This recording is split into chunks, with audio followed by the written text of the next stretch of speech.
Bonjour, bienvenue dans l'émission quotidienne de l'UPE 13, la place des entrepreneurs. Émission qui se fait en partenariat avec la région Sud et Kedge Business School.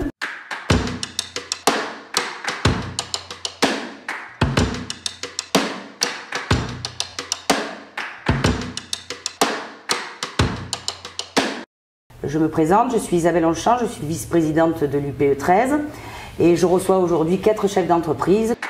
Bonjour, je m'appelle Leslie Chaffis, je suis la directrice générale de l'Intercontinental, hôtel 5 étoiles, ouvert il y a 7 ans et demi. Bonjour, Patrick Chamelin, diplômé de Kedge, si j'en profite. Je dirige Gexcel, qui est une société basée à Marseille, Brest et Paris.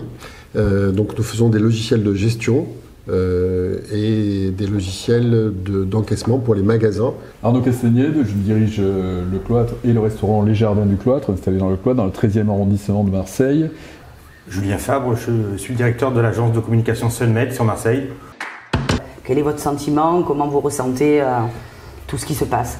Bon, premier confinement, je pense qu'il n'y a plus grand chose vraiment à redire là-dessus. On a passé, nous on a été fermés pendant 2 mois et demi, mais j'avoue que la saison a été extraordinaire, comme tout le monde. Donc ça va être en restauration, en événementiel, je pense.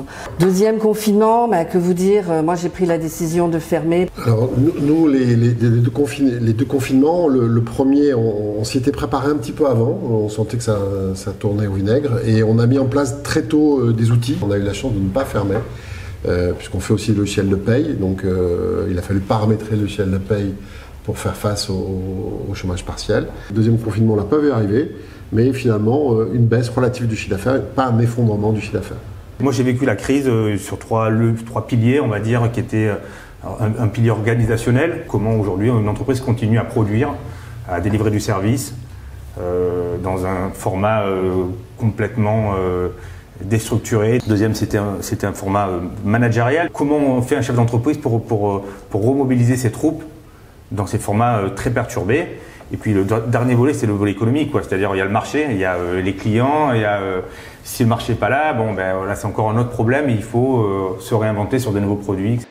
C'est une de nos priorités en ce moment également, de garder cet enthousiasme et de garder le lien avec nos employés. La face cachée de l'iceberg, c'était la motivation des équipes et comment arriver à maintenir cette motivation, ce management avec les équipes. Donc nous, on a fait le choix, mais parce que c'est un engagement, ça fait partie de notre ADN, et on va produire des repas pour le SAMU social, pour Vendredi 13, pour toutes les associations qui distribuent au travers de leur maraude. Nous, on a des jeunes en formation, et lors du premier confinement, sur les 6 jeunes en formation que l'on a eu, 2 mois après, on a retrouvé plus que 2. Donc là, on s'est dit, pour ce confinement-là, il va falloir qu'on trouve à les occuper. Qui dit entreprise libérée dit intelligence collective, c'est forcément, soit il y en a un qui réfléchit pour tous, soit on se dit que forcément à 30 cerveaux autour de la table, c'est beaucoup plus fort.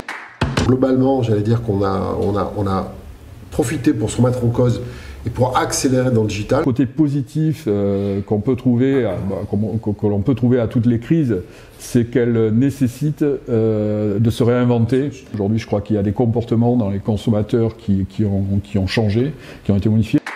Alors on a beaucoup parlé de flexibilité, d'agilité. Moi maintenant, mon nouveau credo, c'est la résilience.